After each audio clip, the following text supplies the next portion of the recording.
Hi, I'm Gail Sokol, and on today's show, we will be deciphering baking terms. Welcome to Baking Radio. Learn the art and science of baking with author, educator, and award-winning chef, Gail Sokol. Whether you've been baking your whole life or you're brand new to the world of baking and you're looking to build your confidence and learn new skills in the kitchen, you're in the right place. This is Baking Radio. On today's show, we will be deciphering baking terms. You know, it seems like every profession has its own lingo, almost its own language, that only those that within that profession can understand. And you know what? Everyone else is left outside in the cold. I don't think that's fair. You know, doctors with their hyperlipidemia and their bilateral salpingo-oophorectomies. And look at those lawyers, right? Look at those lawyers with their in witness whereof the parties hereunto have set their hands to these presents as a deed on the day and month and year herein before mentioned. Really? What does that really mean anyway? They all have their own language just about. No one but their colleagues can even begin to fathom to know what some of these terms mean.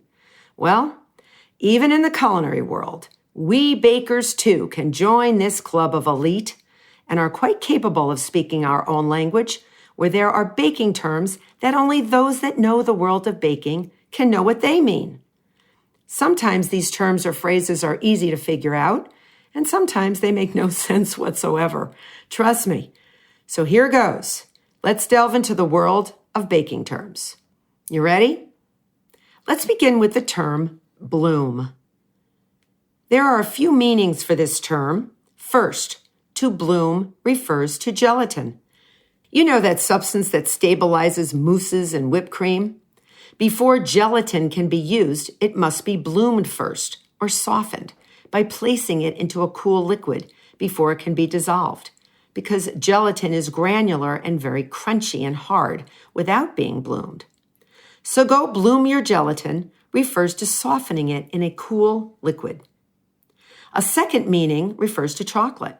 When chocolate is not stored properly and has been exposed to moisture or heat, or is just kept far too long, it can develop this whitish, gray discoloration on it, known as bloom.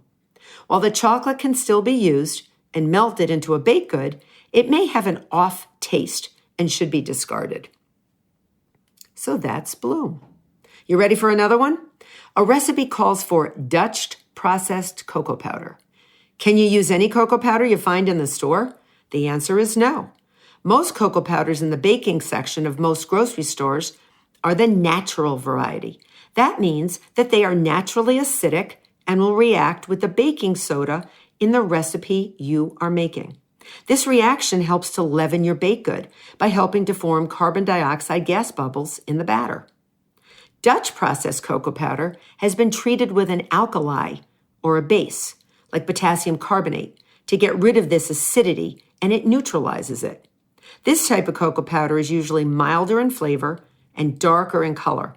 It is important to note that it will not react with baking soda to create carbon dioxide bubbles to help the baked good to rise.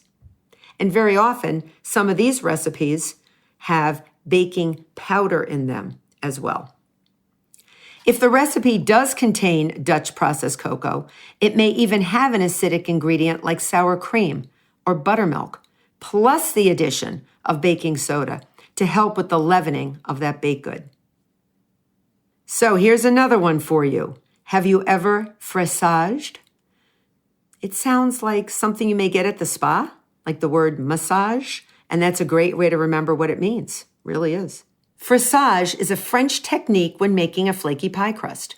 The dough, which is typically loaded with bits of fat, is kneaded by smearing it across the work surface, which creates long sheets of fat. The dough is then gathered again into a ball and rested before rolling it out to form a crust. These long sheets of fat help to create a very, very flaky layer in the baked crust and super flaky layers in that beautiful pie or whatever you're baking. These long sheets of fat help to create very flaky layers in the baked crust. Here's another one for you. Freestone. What does that mean? Does that mean we should free the stones, as in Mick Jagger's Stones? Nope. Freestone refers to any fruit that you can separate from its pit quite easily. So think of a peach, or a nectarine, or a plum. Bakers need to know these words because they're always mentioned in recipes. We really can't talk about the Freestone without talking about the Clingstone. You may have guessed that this is a reference to any fruit that clings to its pit. Think of a peach or plum or apricot. So this reference to Freestone and Clingstone fruit is used in baking all the time when choosing appropriate fruits for pies and tarts. All right, I got another one for you. Undies. Do you have any clue what this refers to?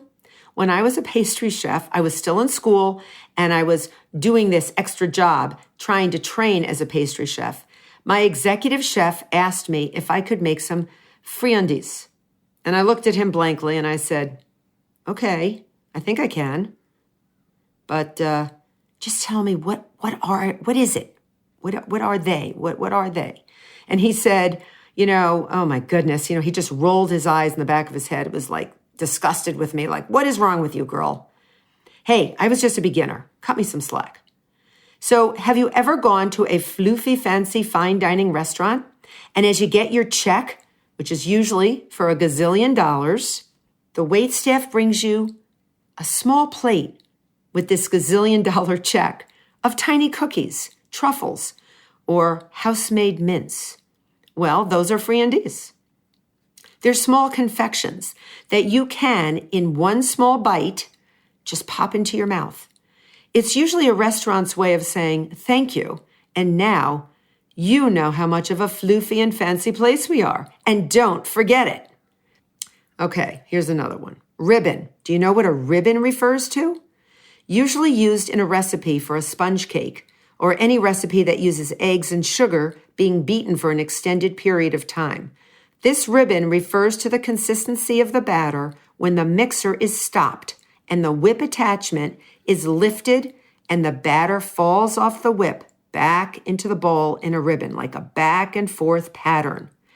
Some recipes even tell you how many seconds it should take for the fallen batter to blend back into the batter in the bowl. And this helps to determine how well your eggs and sugar have been blended. Another interesting baking term is inversion. Inversion refers to the process of breaking down granulated sugar, or as it's known in the chemical world, sucrose. When caramel is made for candies, sauces, buttercreams, and other confections, granulated sugar is typically heated with some form of acid, like lemon juice. The process of heating the sucrose with an acid is known as inversion, and it causes the sucrose to actually break down chemically into its two simple sugars, glucose and fructose. This process actually prevents crystallization and helps to create a smoother caramel, frosting, or confection.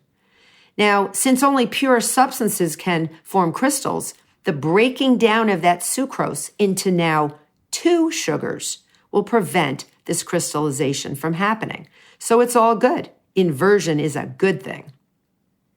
So as I end this episode, I will end with this term, Koosh. Koosh, do you know what a Koosh is? A Koosh is a French word meaning to sleep. And Koosh as a noun, as in the Koosh, is a large piece of heavy linen or canvas.